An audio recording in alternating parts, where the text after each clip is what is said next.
तो देखिए class 12th में फिजिक्स के 5 नंबर का मार्क्स इससे पूछता है कि हाइगेंस के तरंग सिद्धांत से प्रकाश के प्रवर्तन को सिद्ध करना। ठीक है, और वही चीज हम समझाने के लिए आए हैं यहाँ। जैसे देखिए इसमें पहले हमारे द्वारा माना क्या गया है, ये तो हमारा प्रश्न हो गया कि तरंग सिद्धांत, हाइगेंस के द्वारा तरंग सिद्धांत से प्रकाश के प्रवर्तन। देखिए काफी आसान है, आप सब लोग अगर इसको खुद से आप बनाने का प्रयास किए होंगे तो थोड़ा सा समझने में ज्यादा तकलीफ हो रहा होगा, बट यहाँ हम सब अभी क्या कर लेंगे, क्लियर कर लेंगे। ठीक है, तो चलिए यहाँ देखिए पहले एक फिगर जो यहाँ पे दिया गया है, हम आपको एक बगल में भी फिगर बना के समझाने का प्रयास करेंगे। देखिए दिया क्या गया, माना कि जेड और जेड डैश प्रवर्तक पृष्ठ है। जैसे ये देखिए, ये हम समतल दर्पण से हमेशा सिद्ध करना होता है। ठीक है, तो इसको हम ये एक समतल दर्पण बना लिए और जिसका नाम दे दिए, क्या नाम दे दिए, एक को जेड और दूसरे को जेड डैश। ठीक है, जो कि यहाँ देखिए इस फिगर में देखिए यहाँ पे बनाया गया है जेड और जेड डैश। ठीक है, और जो एक समतल दर्पण है, ठीक है, जिस पर यहाँ देखिए, जिस पर क्या कहा जा रहा, जिस पर एक समतल तरंगाग्र ए बी तिरछी आपतित होती है। अर्थात इस जो समतल दर्पण है इस पर ए बी प्रकाश की किरणें तिरछी आपतित होती है। तो समझिए ये रहा एगो ए किरणें यहां से आ रहा है, ठीक है, इस पे, और दूसर का एक ए बी किरणें जो इधर से जा रही है। अर्थात जो हम क्लास 10th में प्रकाश के प्रवर्तन पढ़े थे ना, तो हमारी बात समझना, गौर से सुनो। क्लास 10th में जो प्रकाश के प्रवर्तन पढ़े थे उसमें एक प्रकाश की किरणें को भेज रहे थे ना, यहाँ एक साथ दो प्रकाश की किरणें को भेज रहे हैं। अर्थात ए को हम ए बी को भेज रहे हैं और एक किरणें किसको भेज रहे हैं, ए को, और दूसरा किरणें ये बी को भेज रहे हैं। ये समझो, मतलब एक साथ दो प्रकाश की किरणें भेज रहे हैं दर्पण की प्रवर्तक सतह की ओर। तो जब ए प्रकाश की किरणें ये आया और इस सतह पे टकराएगा और दूसरा का बी आके यहां टकराएगा, जो कि अभी समझो यहां।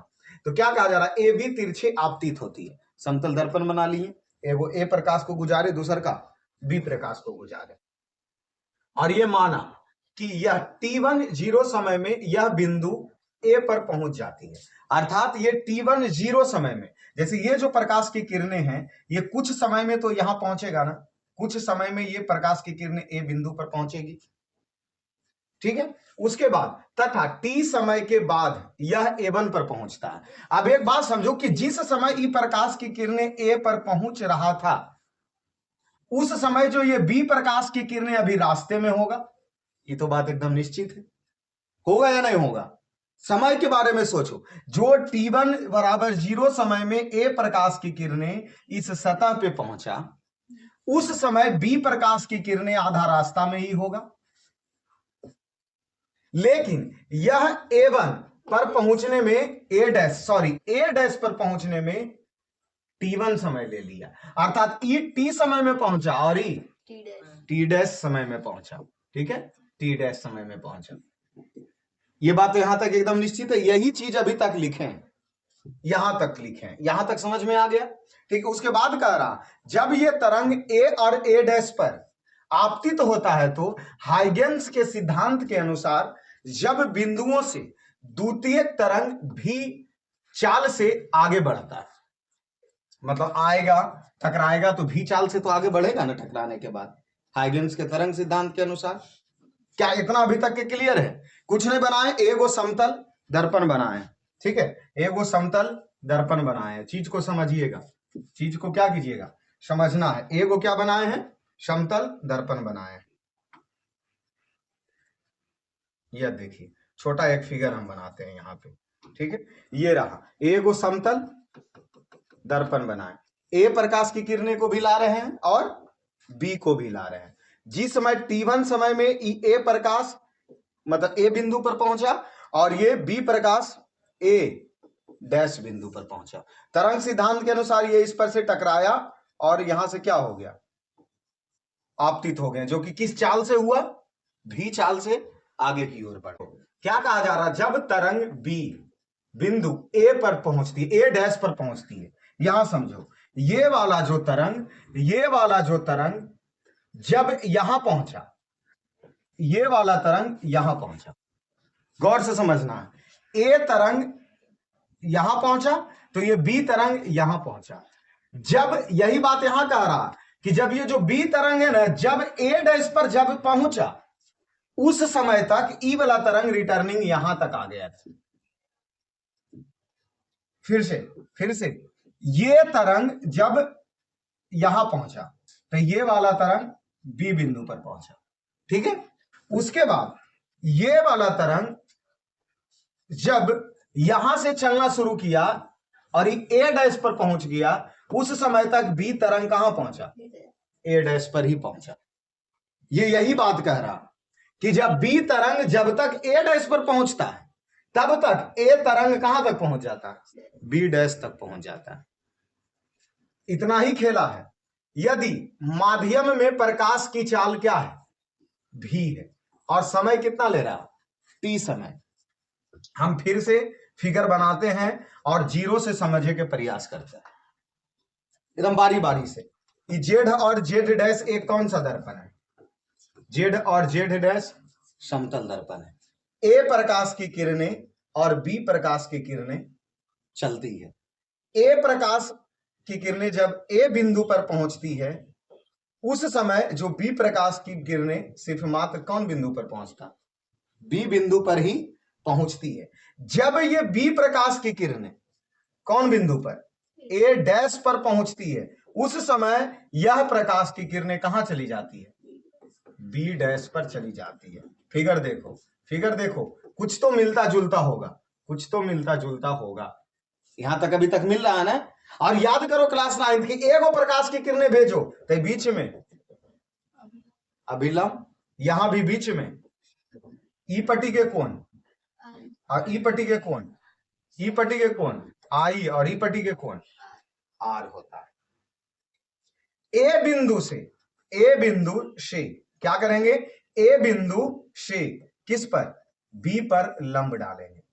ए बिंदु से बी पर क्या डालेंगे, लंब डालेंगे। उसी प्रकार ए बिंदु ए डैश से किस पर लंब डालेंगे, बी डैश पर। और यहां पे एक और भी होगा, एक और होगा, क्योंकि कोण आई बराबर कोण आर, ये तो उस बिंदु पर न लंब हुआ, उस बिंदु पर भी न लंब हुआ। क्या इतना तक क्लियर है। इसमें वही की है कि इसको कोण आई और इसको कोण आर, मतलब एक कोण आई और दूसर का कोण आर, प्रकाश के प्रवर्तन के नियम से। ठीक है, अभी तक कंप्लीट है इतना। अब यहां पे जो लिखा गया है क्या, वो समझिए कि चाल इसका भी दिया है और समय टी दिया हुआ है। किसका चाल दिया हुआ है, जब ये प्रकाश यहां से निकल करके, ये प्रकाश यहां से निकल करके जितना देरी में एजा पहुंचे में समय लिया, या ई प्रकाश एजा लिया, अर्थात यहां हम एक सूत्र का प्रयोग करेंगे, सूत्र का प्रयोग करेंगे, दूरी बराबर चाल गुना समय, दूरी बराबर चाल गुना समय। दूरी कौन सा दूरी, ए से बी डैश, अर्थात यहां ए से बी डैश, या बी से ए डैश की दूरी, बी से ए डैश की दूरी, यही दूरी ये दोनों आपस में बराबरे है, तो दूरी बराबर चाल गुना समय। तो चाल इसका क्या है, भी, और समय क्या है, टी। अर्थात यहां से ए बी डैश बराबर बी ए डैश बराबर भी टी लिख सकते हैं। ठीक है, इसको यहीं पे स्टॉप रखिए। उसके बाद अब देखिए इसमें चलना है। यहां पर कोण देखिए, यहां कोण क्या बना है, कोण आई, तो ये वाला त्रिभुज में चलिए। और अब बोलिए यहां त्रिभुज कौन सा, त्रिभुज ए बी ए डैश। ठीक है, त्रिभुज कौन सा, त्रिभुज ए बी ए डैश में यहां लगाएंगे साइन आई बराबर तो इसका इधर का ए डैश बी, अब बटा इसका आधार जो हो जाएगा ए डैश हो जाएगा। ये समीकरण पहला हो गया। फिर अगले बार हम इस त्रिभुज में चलते हैं, यहां से ये त्रिभुज में, और ये त्रिभुज का नाम हम क्या लिखेंगे, इस त्रिभुज का नाम क्या लिखेंगे, त्रिभुज ए डैश बी डैश ए में। ठीक है, इसमें साइन आर बराबर, तो साइन आर बराबर इसमें हम क्या लिखेंगे, साइन आर बराबर, यहां है ना आर यहां है, तो इसके सामने ये वाला जो भुजा हो जाएगा ए, अब बी डैश ऊपर लिखेंगे और इसके नीचे क्या लिखेंगे ए, और ए डैश लिखेंगे। साइन आर, यहां समझिए ए और बी डैश, ए और बी डैश, ए और बी डैश। तो यहां समझिए कि जो हम एक बात अभी आपको बताए थे कि ये वाला प्रकाश, ये वाला प्रकाश, जो ए वाला प्रकाश जो था, जितना समय में वो यहां पहुंचा उतना समय में बी प्रकाश कहां पहुंचा था, ए डैश पर पहुंचा था। अर्थात यहां पे हम क्या लिखेंगे कि ए अब बी डैश, ए और जो बी डैश एज्जा पहुंचा था, वो प्रकाश एज्जा पहुंचा था, अर्थात बी ए डैश आपस में क्या होगा, बराबर होगा। तो यहां ए और बी डैश के जगह हम क्या लिख सकते हैं, ए और बी डैश के जगह ऊपर में हम क्या लिख सकते हैं, यहां ए और बी डैश के जगह, ए और बी डैश के जगह बी और ए डैश अब बटा ए और ए डैश। इसको साइन आर बराबर ए को आगे कर दो, ए डैश बी कर सकते हैं, कोई दिक्कत नहीं, ए और ए डैश। इसको समीकरण 2 करो। और अब देखो समीकरण 1 और समीकरण 2 आपस में क्या हो जाएंगे, तो यहां हम तुलना करेंगे समीकरण 1 तथा समीकरण 1 तथा 2 से। तो जब इस समीकरण 1 का RHS समीकरण 2 का RHS बराबर है, तो LHS भी इसका क्या हो जाएगा, बराबर हो जाएगा। अर्थात साइन आई बराबर साइन आर। और प्रकाश के प्रवर्तन का यही नियम है ना कि कोण आई और कोण आर के आपस में क्या होते हैं, बराबर होते हैं। तो ये हमारा क्या हो गया, प्रूफ हो गया। ये हमारा क्या हो गया, प्रूफ दैट हो गया।